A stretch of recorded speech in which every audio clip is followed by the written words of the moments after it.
my first game, and these are games that I played at a very, very, very, very early age, which most people would probably say you shouldn't have. But I'm gonna start off with Manhunt on the PlayStation 2. That game is like banned in so many countries around the world. Oh yeah, just man. based on the violence, man.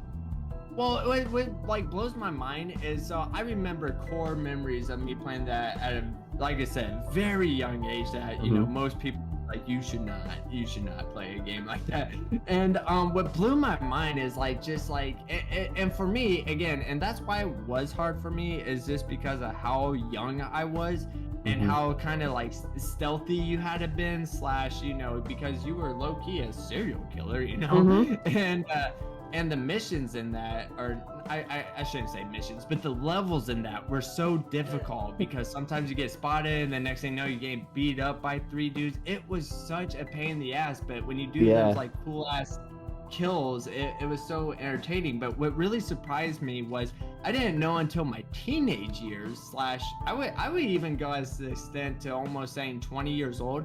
I never knew that game was made by Rockstar, which is the makers of GTA and Red Dead and all that shit. So that blew my mind.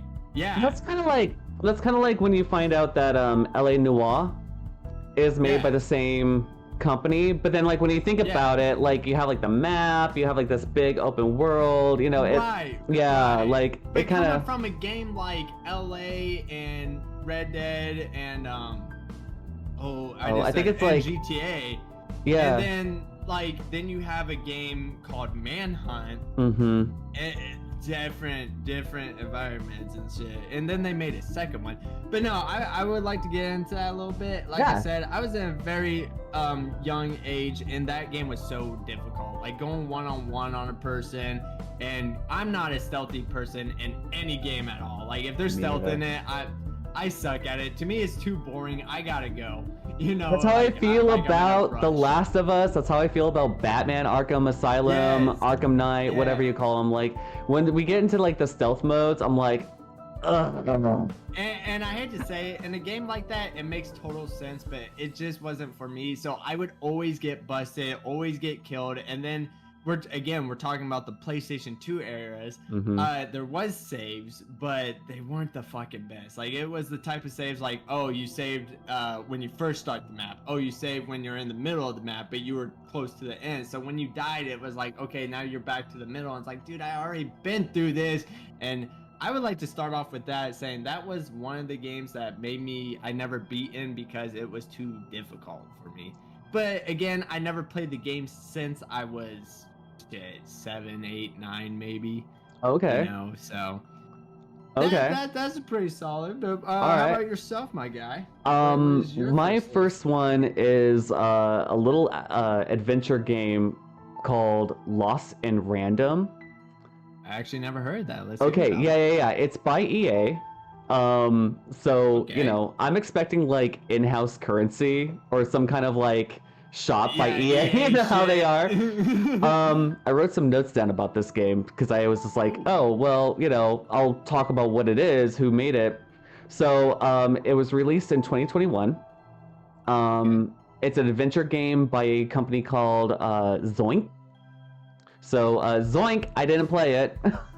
I gave up. The whole premise is that in the kingdom of random, fate of all is decided by a cursed black die. When children reach the age of 12, Evan's sister, Odd, is abducted by the evil queen. So here's the thing. It like story-wise, like it's very campy. But like graphically, it felt like I was in a Tim Burton film, and I love that. Like that's kind of cool. Stop motion kind of graphics, and I was like, okay, well we're in a campy, storyline. Like I'm here for it, and like so you start on like level 1. There's 6 levels or 6 worlds you have to go to. I made it halfway. The game is third person. It has light role playing to NPCs. So like they'll talk to you and you have to like pick like a different response, and then that can kind of drive the storyline a little bit, you know? Oh, okay. The action is battle heavy with using Even, the character's name, has a slingshot, so that's like the only weapon you've got. But like as you're fighting, you have like these like random cards that pop up at the corner, and like as you level up, you get different cards, and like those cards have different abilities, like instant death everything or freeze time or whatever. So that was like a cool mechanic. And then like Even finds a dice in like I think level 2 or something like that, and so she throws her own die, whatever random number that is. It like has a different. It has like a superpower in it. So it's cool concept. It's got a cool concept. Yeah. And I made it halfway, and then I was in this one like little battle, and too many bad guys spawned, and then the whole game crashed. And I remember that stream on Twitch like years ago, and I just was like this. Fuck it. We're never playing this game again. Yeah, no kidding. I rank it as they tried. Affectionately. Oh yeah. Right. Manhunt. I would give that a solid. Oh man, I forgot. I need to pull up our ranking system. What's our top one? Because honestly, it's good. It's Tis good. peak. Tis peak. Okay, it is peak. I'll give Manhunt that because I never gave it a second chance and I was too young for it. But okay. Moving on, is that all for yours? Yeah. That's Lost and Random. Right. That's the only reason why I never went back, is because the game just crashed. You know what? I was invested. I was invested. Many experience with that, and that's not even funny. But I'll be honest with you. I can't tell you what games it was on, but you'd be amazed how many times I had a game just. I'm not talking about today's time or anything, but just like crash. I'm like never touching this again. Yeah. Doesn't it suck that like side note, don't you feel like it kind of sucks that like we pay money online and download this software, like we don't even have CDs anymore, and like a developer will just be like, that's it. Like, I'm sorry your game crashed on you, that is not my fault. I'm like, yeah, it kind of is, like especially with bug fixes and everything else. Like they're updating games every day. Like I can't tell you how many times I download a game. It's like, oh, there's an update tomorrow. Oh, there's an update that same day. I'm like, what the fuck?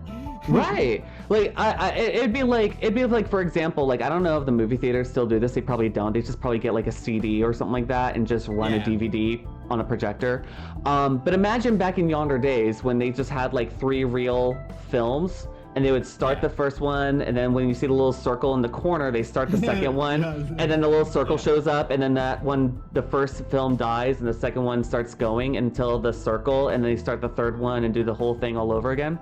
Right. Imagine if you're on reel number 2, and then and then because it's tape, like actual physical like cellophane tape. Yep. It like rips. And now you just have a blank screen on the theater screen, and everybody in the gallery is like, "Yeah, I want a refund." Yeah, absolutely. They're walking. You know what I mean? Like, yeah. I don't think that's too ridiculous to ask developers, like, "Hey, your game crashed halfway through because it spawned too many bad guys, which is not my fault. Can you figure it out?" Or like. Oh you know, yeah, dude, for sure. Because I mean, it's just one of those things, man, where it's like people ain't gonna put up with that for too long, you know. Apparently, some has patience, but not. Some people do, but I don't have patience for developers, Absolutely let alone video game console. Like I'm sorry, AAA companies that like you think you paid and you own your copy of any video game that's on your Xbox, PS, or Nintendo Wii. Falsehood. They just put out that a AAA studio had like literally yanked everybody's copy of a video game from their PS4, 5, or whatever it is. Oh yeah. And I'm sitting there going like, So like what? Do they like get reimbursed? Like what happens? Like if you're capable of like just give you a heads up guys, your video games they don't mean anything unless if they're one of those things up there on the rack, you know? Literally. Dead serious. It's gonna be very interesting.